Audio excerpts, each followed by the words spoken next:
Who doesn't want to thrive more?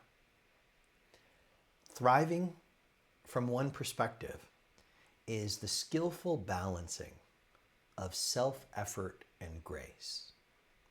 So what do I mean by grace? Well, from one point of view, grace is the power that creates worlds. It's the creative power of existence itself. This creative power, whether you see it as the Big Bang or however you see it, is the power, the energy from which all forms, bodies, animals, plants, galaxies are created, and back into which everything dissolves. This fundamental energy resource that can become anything. And this fundamental energy resource is intelligent, supremely intelligent, is conscious. It actually is conscious and aware of itself, and can transform anything. As a human being, most of us want to experience thriving in all sorts of domains. Thriving in terms of more fulfilling, mutually fulfilling relationships, whether that's romance, friends and family, colleagues. Abundance of resources, whether that's money, food, sunlight to grow the garden. Abundance of health and vitality. Abundance of mental clarity and agility. Abundance of creativity, the ability to meet a moment and creatively approach the moment with solving situations with grace and ease. Those are just a few examples of the grace of thriving. So most people I encounter, and I assume that's you if you're watching this and you want to watch a video like this, are interested in thriving. And at a certain point in our development, as we thrive more, it actually matters to, we care about other people thriving too. And the more we grow and develop, the more we evolve, the more we wake up to our true nature, the wider that circle is of beings and circumstances that we are wishing to see thrive more. So in the beginning, maybe we just want it for ourselves. Then we grow a bit and we want it for ourselves and our nuclear family or our closest friends. And we grow some more, we wake up some more to our true nature, and we want it for our whole state or country or the whole planet. And it goes further and further and further until we want something called the greatest good for all beings. The greatest good for all beings. Take a deep breath with me. Hold that breath at the top of the inhale. Let your shoulders melt away from your ears. And like you're opening imaginary tight fists with your mind, bring that feeling of softening through the soles of your feet right now. Let go of your breath on the exhale. Soften the soles of your feet. Keep softening them, softening the skin, the tendons and connective tissue, the muscles all the way to the bone. Make it up that it's easy. Do the same thing with the palms of your hands. Soles and palms becoming softer and softer and softer, letting the breath come in sweetly and letting it go out long without trying to really control the breath, just having that intention. So the title of our exploration is Thriving is a Balancing or Balance of Self-Effort and Grace. So right there in this exercise, I invited you to take a breath. So the self-effort you performed is taking the breath. The self-effort you performed was softening with your imagination the soles of your feet and the palms of your hands further and further. So there's an intention to soften. There's an intention to breathe in a coherent way. There's the follow-through of taking the action of softening and breathing slowly. But the spreading of the good feeling, we're not making that happen. We're not forcing that to happen. The inherent creative power of life itself that dwells within every particle of every cell in your body and the field around your body, really everywhere, but we'll start with just you.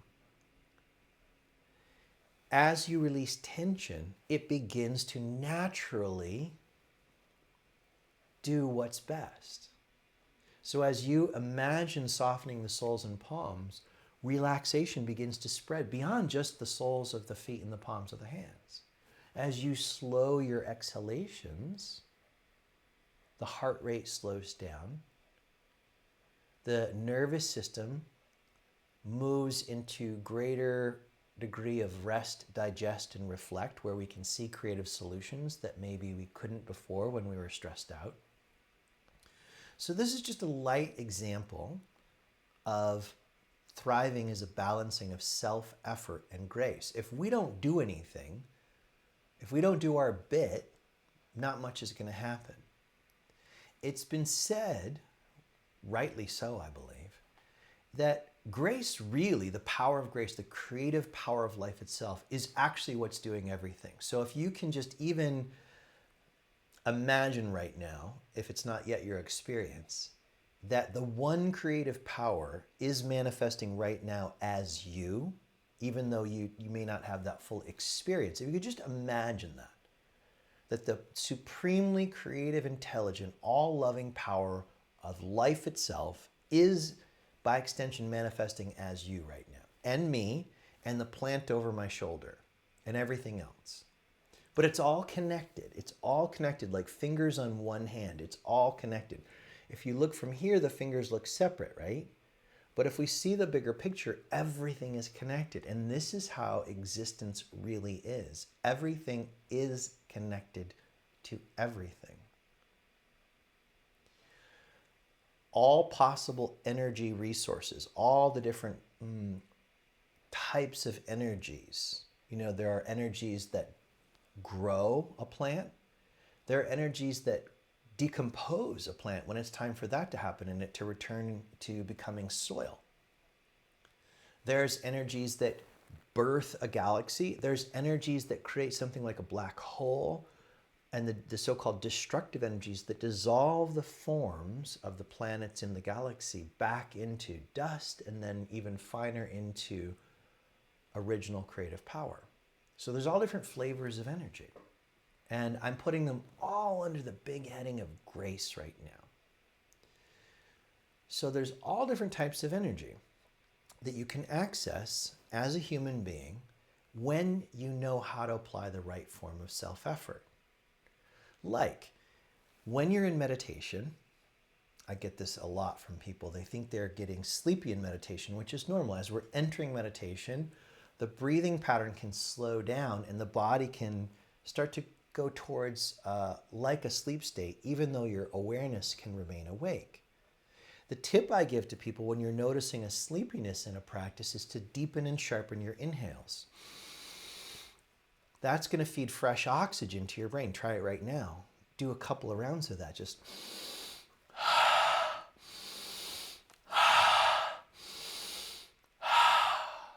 that's a very different flavor of energy than radically slowing your exhales, only exhaling through the nose, which is going to be a more soothing, quieting, calming energy.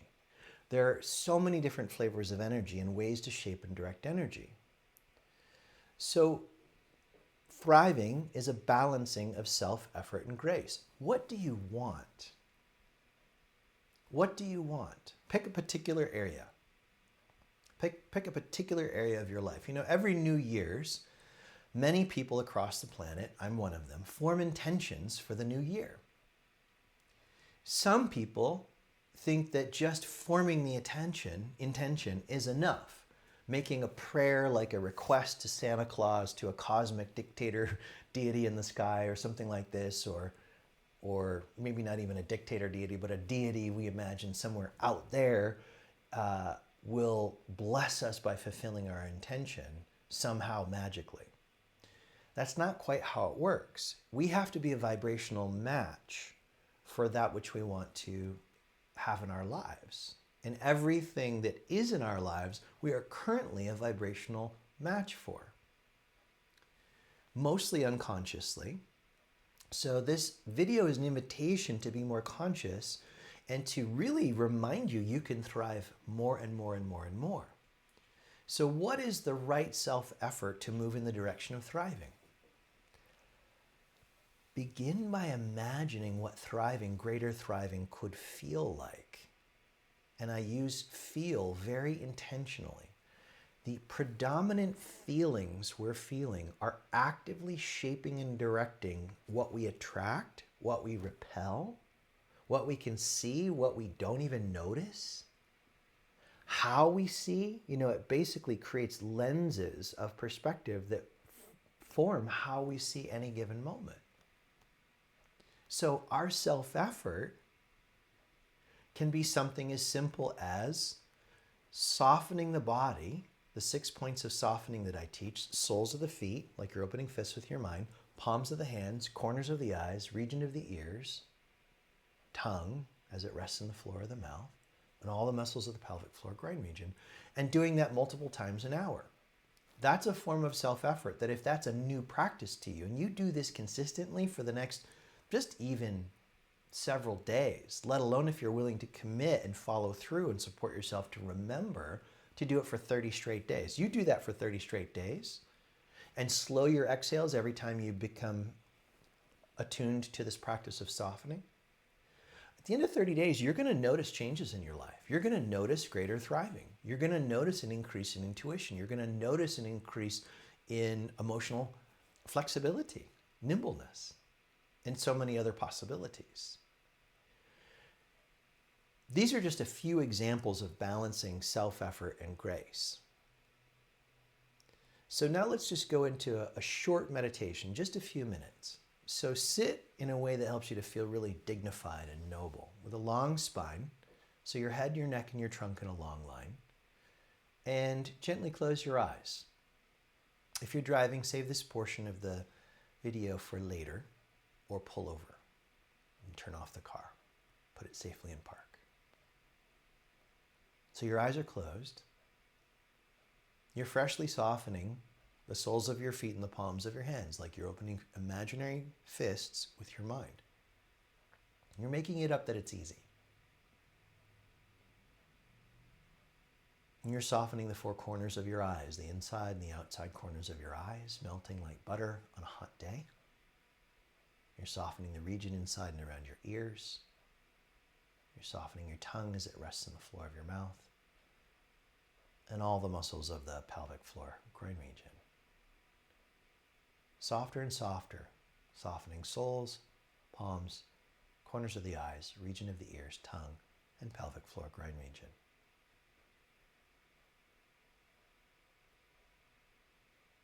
Allow yourself to imagine, feel, or perhaps even see that you are floating effortlessly in an ocean of grace, an ocean of the energy itself of limitless thriving, the energy itself of limitless thriving.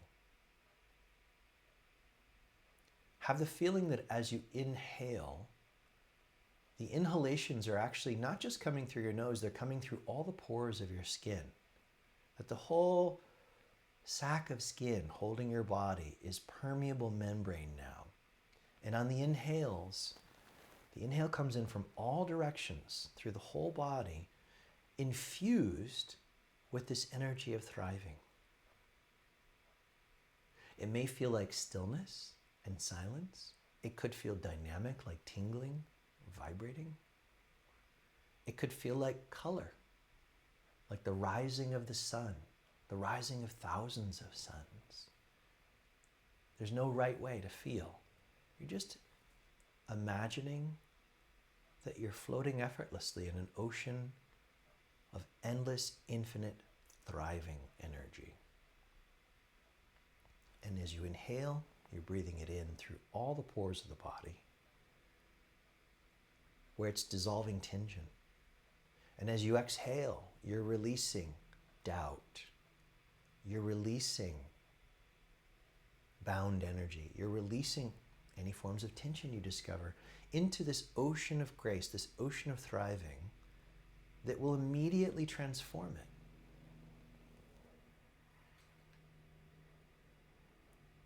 Just take some breaths in this way for a few moments before the next instruction.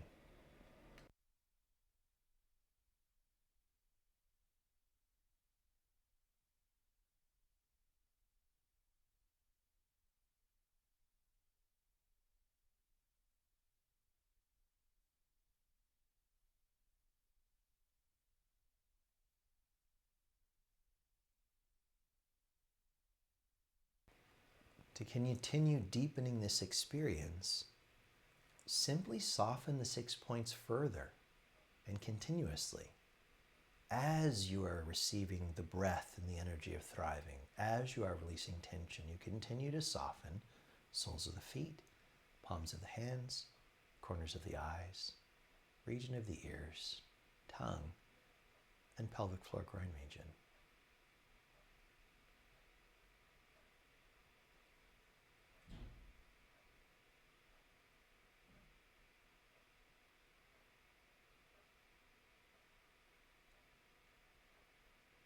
See, feel, or imagine that this ocean of thriving, as you breathe in,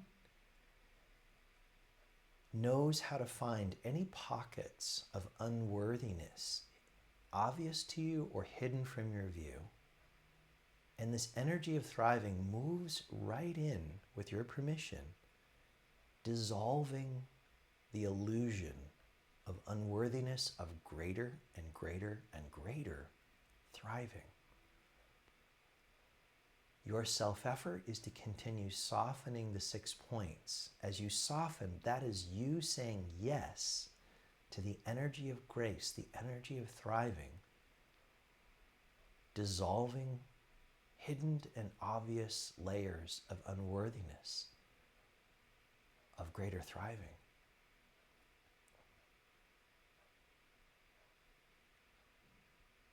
Knowing that as you thrive more thoroughly, the overflow extends in all directions to beings you know and beings you don't know, to make the possibility of greater thriving more accessible, more noticeable.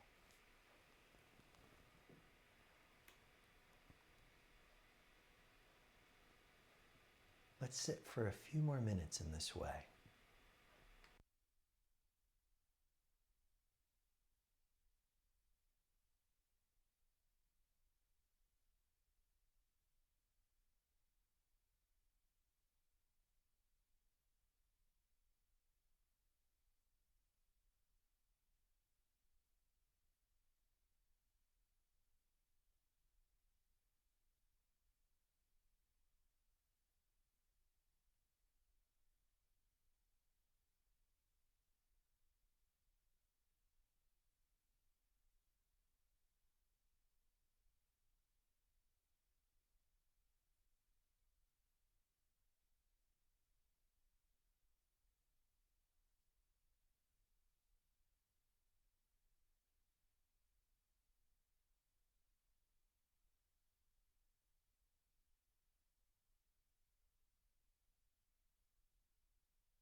If you'd like to continue meditating in this way, please turn off the video and continue your meditation. For the rest of you, leaving your eyes closed, begin to freshly become aware of the feeling of breath and the awareness of breathing.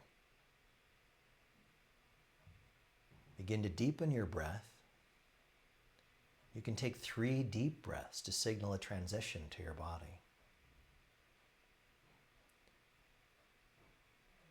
You can begin to wiggle your fingers and toes, letting the very last thing be this gentle opening of your eyes when you feel truly ready.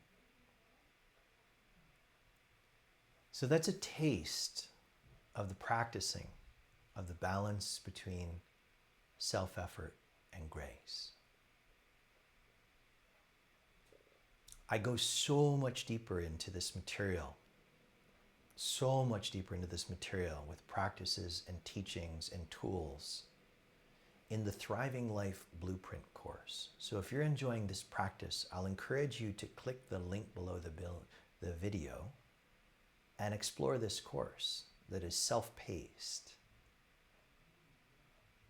The more you and I thrive by applying skillful self-effort and becoming more receptive to grace, the guidance of grace, the empowerment of grace, the empowerment of thriving, we are being the change we wish to see in the world. We are more coherent, we are more connected to wholeness, we are able to offer, no matter what activity we're doing or sitting in stillness, we're able to offer a blessing stream and creative solutions wherever we go.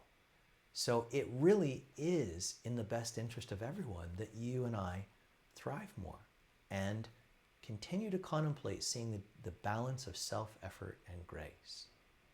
Last thing I'll say about this is it's like this plant over my shoulder. You know, some of you have heard me tell the story before that I inherited this plant from a friend who moved to New York City. And originally it was a big stalk with 3 big plumes on it that seemed to die. The stalk dried out, and I thought I'd killed it. And I'm usually pretty good with plants. But this was a different type of plant, and I didn't really know how best to care for it. Something told me to keep sticking with it, to keep paying attention to it like a person I care about, spend a little time with it several times a day, just being with it in a loving way, and keep giving it water from time to time. Next thing you know, a little shoot came out that has become this giant plant that continues to grow and thrive. My self-effort is to be tuned into intuitively when it needs some more water. Yeah, I can stick my finger in the soil and see that's self-effort too. But to be tuned in, to sense it by paying attention. Grace is what actually grows the plant. I'm not doing that, but I'm doing the self-effort, making sure it gets adequate sunlight, protecting it from any harm, and giving it water and nutrients. So that applies to everything, the balancing of self-effort and grace. I hope to see you in the Thriving Life Blueprint. If you've got questions about anything I've said here, put them in the comments below. May the fruits of our inner work and our practices uplift all beings as well as the earth. May we be happy, may we be well, may we feel loved. May it be so, and so it is. Namaste.